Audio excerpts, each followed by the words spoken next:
Working on an interstellar station sounds exciting when you tell people about it. They imagine bright stars outside massive windows, alien cultures sharing knowledge, and incredible technology everywhere. The reality is a little less glamorous.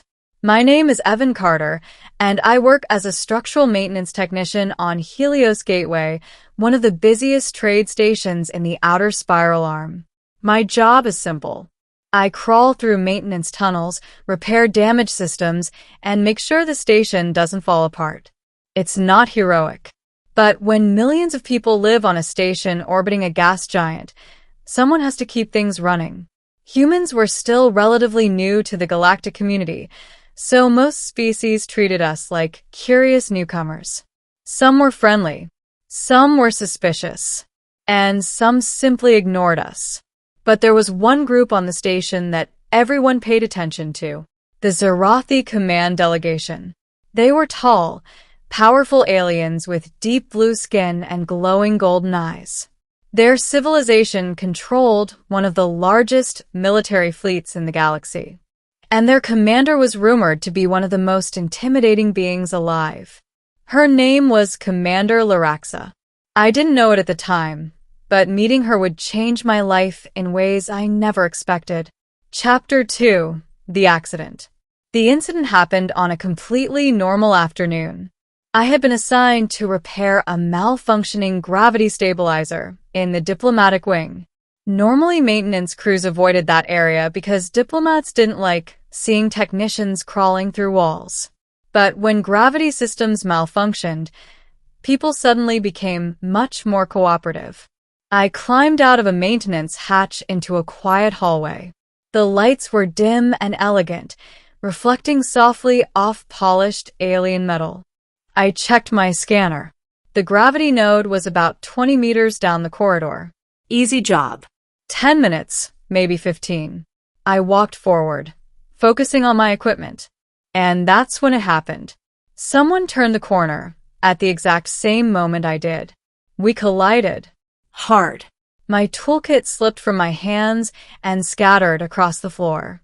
Instinctively, I reached out to steady the person I had bumped into. My hand landed on her waist. For half a second, everything was silent. Then the alien woman snapped. Chapter 3: The Commander. Remove your hand. Now. Her voice was sharp enough to cut through metal. I froze. Slowly, I looked up and realized I had made a terrible mistake. Standing in front of me was one of the Zarathi. She was nearly 7 feet tall, with deep blue skin that shimmered faintly under the station lights. Her golden eyes glowed with unmistakable irritation. Her uniform was sleek and dark, decorated with glowing insignias I didn't recognize. But I recognized the symbol on her collar. A command crest. Oh no. Oh, sorry, I blurted, quickly pulling my hand away. Her eyes narrowed. You touched me. It was an accident. Humans have very poor spatial awareness. That's probably true. She crossed her arms. You will watch where you place your hands. Yes, ma'am. The hallway had suddenly become very quiet. A few nearby aliens had stopped walking and were watching the scene carefully. Everyone knew who she was. Everyone except me, apparently. Chapter 4: The Warning. The alien woman stepped closer. She was even taller up close. Her golden eyes studied my face carefully. You are a maintenance worker, she said. Yes. Then you should remain in the maintenance areas. Gravity stabilizer malfunction, I explained quickly, holding up my scanner. She glanced at it, then nodded once. Very well. She turned to leave. But before walking away, she looked back at me. If you touch me again, human, you will regret it. I nodded nervously. Understood. She disappeared down the hallway. The moment she was gone, someone nearby whispered, You just bumped into Commander Laraxa. I swallowed. Of course I had. Chapter 5: The Summons. I finished repairing the gravity stabilizer and returned to the maintenance sector. For the rest of the day, I tried to forget the embarrassing encounter. Running into an alien commander and accidentally touching her was not exactly the best way to build a reputation. Fortunately, maintenance crews were rarely noticed. By evening, I assumed the whole incident had been forgotten. Then the station intercom called my name. Maintenance Technician Evan Carter. Report to Diplomatic Quarters Section 7. My coworkers looked at me. Oh, one of them said. What? I asked nervously. That's the Zarathi delegation area. My stomach dropped. Oh. Chapter 6, Her Quarters. 2 Zarathi guards escorted me through the diplomatic wing. They were massive, silent, and very heavily armed. Eventually, they stopped in front of a tall door made of polished, dark metal. One of the guards pressed a control panel. The door slid open. Enter, he said. I stepped inside cautiously. The room was large and surprisingly elegant. Soft blue lights illuminated curved walls covered with alien symbols. Large windows revealed the swirling storms of the gas giant below the station. And standing near the center of the room was Commander Laraxa. She turned slowly when I entered. You came. Well, your guards insisted. She almost smiled. Almost. Chapter 7, The Question. Laraxa gestured toward a chair. Sit.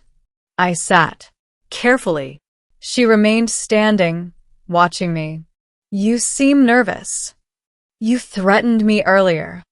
A reasonable reaction. She walked slowly around the room. Tell me something, human. All right. When you touched me earlier, was it intentional?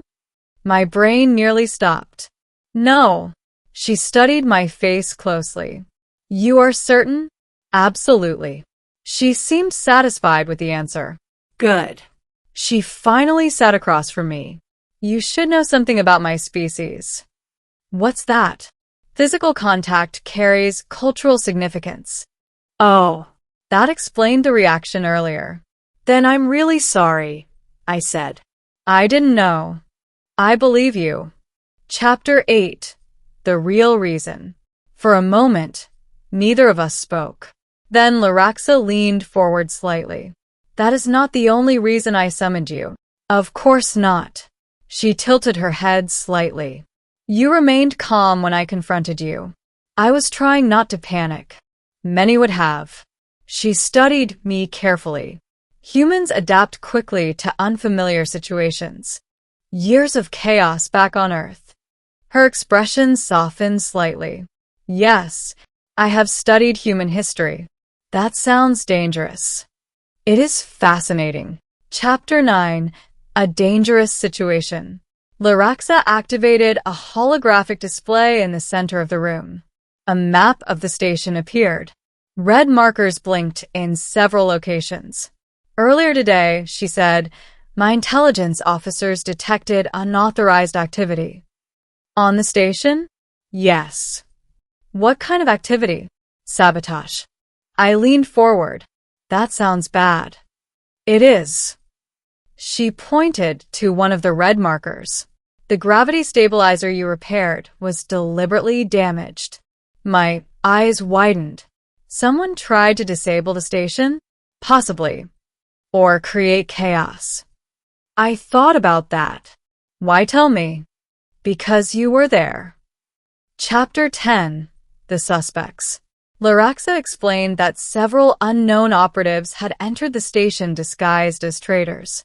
Their goal was likely to damage critical systems, possibly to provoke conflict between different species. And you think I saw something? I asked. Perhaps. I thought carefully. There was someone in the hallway before the collision. Her eyes sharpened. Describe them.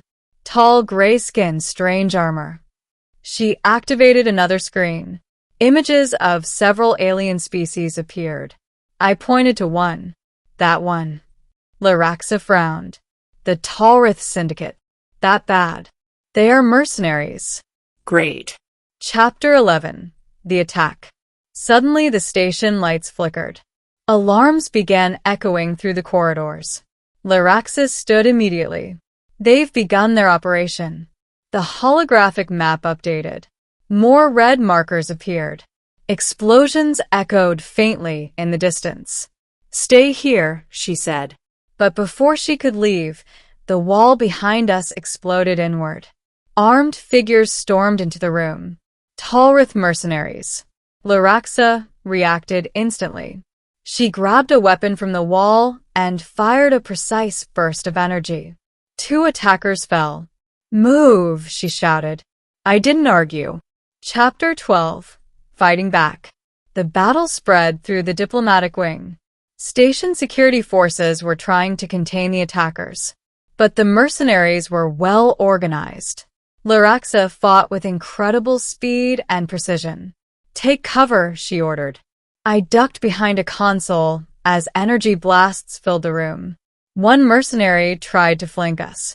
I grabbed a loose metal rod from the floor and swung it instinctively. The attacker collapsed. Laraxa glanced at me. Impressive. I panicked. Effective panic. Chapter 13. Ending the threat. Eventually, station security regained control. The mercenaries were captured or eliminated. Emergency crews moved through the corridors repairing damage. The crisis was over. Laraxa stood beside the large window in her quarters again.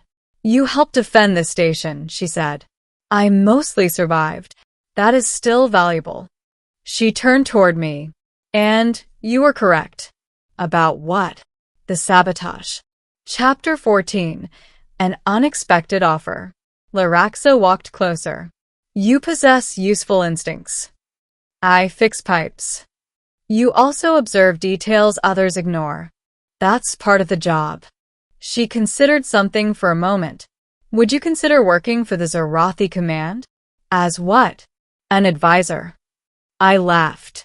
You're serious? Yes. You're asking a human maintenance worker to join your command staff. Correct. I thought about it.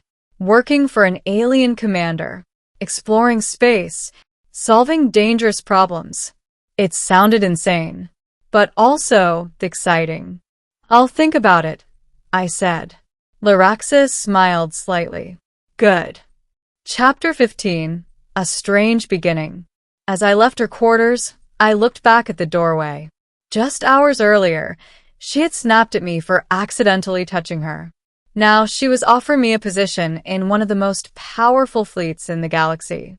Life changes in strange ways sometimes. Sometimes it begins with an accident, sometimes with a mistake, and sometimes with a very angry alien commander who later decides you might actually be useful. All because I touched her by accident, and she decided to call me to her quarters.